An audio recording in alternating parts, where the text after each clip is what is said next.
I interviewed Chris Ibsen on Thursday, May 7th, 2015 via telephone. Chris Ibsen is the Public Information Officer of the City of Los Angeles for the Emergency Management Department. He is the Communications Division Chief and former Planning Manager. Chris began his journey with the City of Los Angeles in 1998, coming in with a finance degree. He currently promotes and appears on English and Spanish-speaking television networks providing information to residents regarding current events, disasters, homeland security issues, and disaster readiness programs. His position is also responsible for liaising with state and federal response agencies that may be needed for any major event in the city, creating mutual aid agreements as an extension. Nationwide emergency management department managers are ranked as follows: New York City being first with 140, population 8.4, Chicago coming in second with 2.7 and 50 full-time staffers, and Los Angeles with 25 at 3.9, about half of what they really need. The DSW program has allowed the EMD to take advantage of the non-sworn governmental employees. They take an oath, they get trained, and they know what their responsibilities are in order to perform in the event of a disaster. Currently, LA City has over 88% compliance, and their website is quite extensive on the materials for training and literature.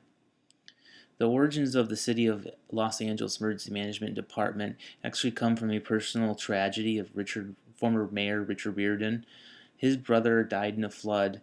This gave him the drive to create a separate entity, giving it more power. Recovery's not sexy. There aren't fire trucks rolling down the street.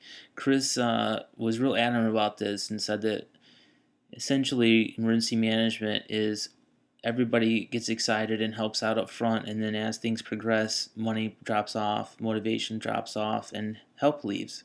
So the next stage is getting the public ready to essentially help itself. The City of Los Angeles Emergency Management Department founded an emergency management foundation in 2009. The main goal for this was getting the proper funds to the proper agencies. A lot of the donations that were meant for the EMD were just going into the general city fund and being allocated elsewhere. So people were making proper donations and thought they were helping out, but the money was getting lost. They now use that money to get the training they need, to buy equipment, to outsource things. As cyber terrorism and cybersecurity has become a main concern, they may try and take the power grid down. Was an example that Chris provided. He said we need to get outside help. They didn't have money for funding for workshops, so they use the foundation money. They bring in contractors to solve problems and rent equipment they need for training. Many of the community-based emergency management educational programs like 5 Steps, which we'll look at in a moment here, are funded through the Emergency Management Foundation. It's important to note that FEMA has been looking at some of their programs, this being one of them, to implement nationwide very soon. There are multiple points of instruction on their website. This is just a small taste of the PDFs and documents that are pre-formatted for people to use in their community. The center one here is a letter from the mayor. Talks about when and where to use door hanger templates, which they have on the right here. It's very comprehensive, it's very clear, and it's not meant to replace but to aid in certain search and rescue efforts. This is a video. It's 12 minutes 49 seconds. I couldn't post it in here, it was too long. I do recommend checking it out. Here's the YouTube link. You can get this also from their website. It's a nice introduction to the 5 Steps program. Lots of ways to associate to the public. Los Angeles is earthquake prone. That's what most of our conversation was about. The Pacific Plate moves north at 1 inch per year. Southern California is more than 5 years overdue for a 150-year average big one. So we're just waiting. We're waiting for it to happen. Some other additional websites in the bottom there that were of interest.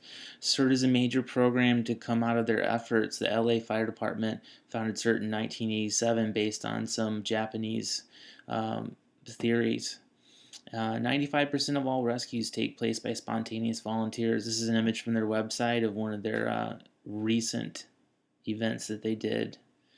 The population of Los Angeles is about 3.8 million, just under 4 million, with an average of 10,000 people moving to the city every month. I believe only 1,000 actually move out, so it's continually increasing.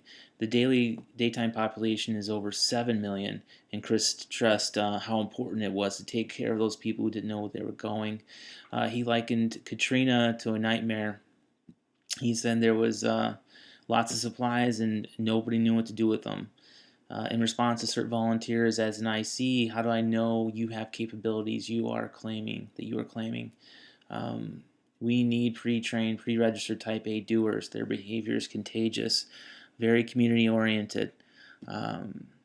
Another quote from Chris: to activate the EOC, we have over 130 responders. We use CERT volunteers to run our check-in process.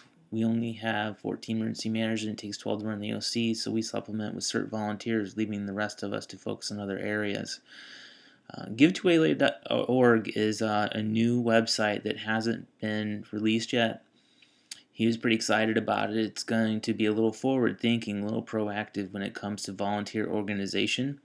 A new way to search resources, to allocate people, looking at them as supplies, a supply chain of people to make things move faster.